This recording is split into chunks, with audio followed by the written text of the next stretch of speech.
Então, como eu faço para entubar um paciente na sala de emergência? Meu nome é Daniel Pinheiro, sou médico cirurgião e hoje vamos conversar um pouquinho aqui das dificuldades que a gente pode encontrar para entubar um paciente que esteja na sala de emergência, um paciente vítima de trauma. Primeira coisa, quando que eu preciso entubar um paciente? O que é entubar um paciente? Entubar um paciente é estabelecer uma via aérea definitiva. E o que é uma via aérea definitiva? Via aérea definitiva significa você ter um tubo na traqueia com um cuff, um balão insuflado abaixo das cordas vocais. O que isso vai fazer? Vai fazer com que tudo que entre ou saia no pulmão desse paciente seja necessariamente pelo tubo que você colocou. Ao redor desse tubo existe um balão, esse balão vai estar insuflado, vedando a traqueia. Então, se o paciente vomitar, se qualquer coisa tentar entrar pela traqueia, não vai entrar. E é aí que a gente entra no segundo ponto. Por que o paciente pode precisar de uma via aérea definitiva? Ou porque ele não tem condições de respirar sozinho, ou porque ele está numa situação em que ele não consegue ter esse reflexo que a gente tem de reflexo de vômito, reflexo de você fechar a glote e impedir que as coisas entrem na sua via aérea. Nessa situação, você vai ter que entubar um paciente. Tá? Em geral, um paciente com Glasgow abaixo de 8 precisa ser entubado porque ele não tem condição de manter a via aérea.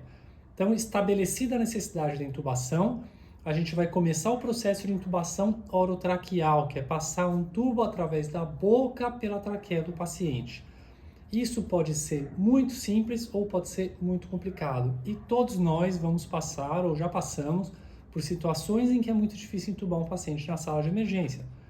Por exemplo, paciente com trauma de face, sangramento grande, muito sangue dentro, um paciente vomitando, um paciente agitado que está se mexendo, não colaborativo, a gente não está num ambiente controlado, a gente está numa emergência. Você tem um ambiente com pessoas ao redor, com outros pacientes, às vezes com familiares, gente da limpeza, gente fazendo alguma coisa que não tem a ver com aquele paciente, que pode te atrapalhar, te distrair. Esse é o primeiro ponto. Outro ponto, o paciente pode ter levado um trauma de face, um trauma de crânio, alguma coisa que dificulte a anatomia da região para você. Às vezes ele não tem trauma nenhum de crânio, às vezes o paciente tem um trauma de pelve, mas durante o acidente de carro, durante o acidente ele mordeu a língua e tem muito sangue na cavidade, muito sangue na boca. Quebrou um dente, tem muito sangue na boca, isso vai dificultar, está alcoolizado, vomita, tem vômito ali, tem saliva, alguma coisa que dificulte muito a sua intubação, isso é extremamente comum.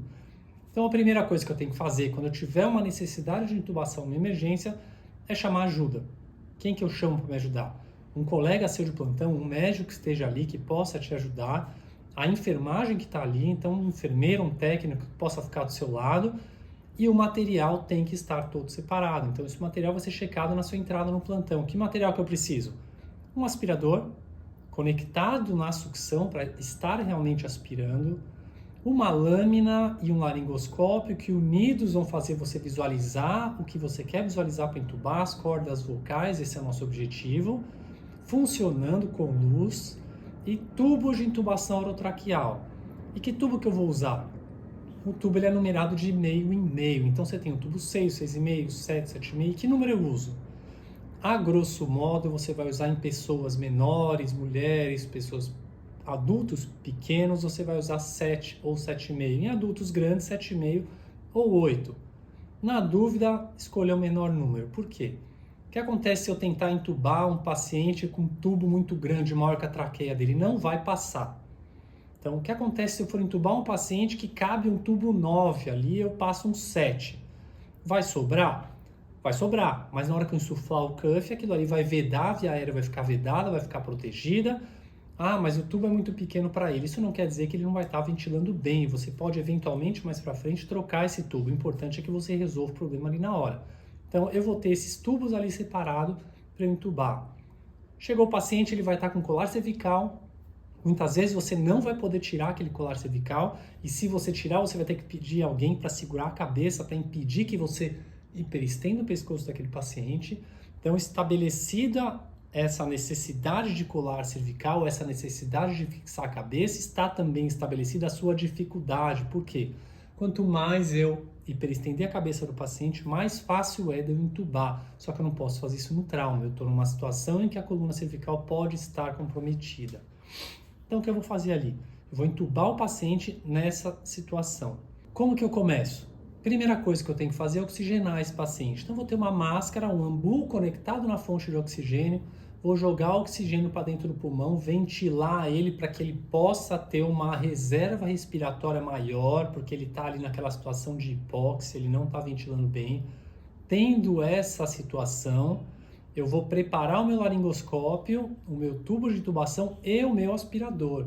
Na hora que eu levantar com o laringoscópio, provavelmente eu vou estar cheio de secreção ali, a primeira coisa que eu vou ter que fazer é aspirar. Então, coloquei o laringoscópio sempre segurando com a mão esquerda, coloquei, rebati a minha língua um pouquinho para o lado esquerdo, vou descendo pela língua, tentando localizar a valécula, levanto a língua, eu vou localizar as cordas vocais, a traqueia é anterior em relação ao esôfago.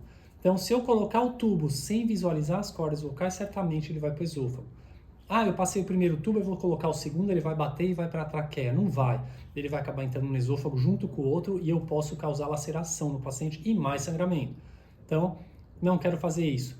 Se eu não estiver vendo as cordas vocais, eu não vou tentar entubar.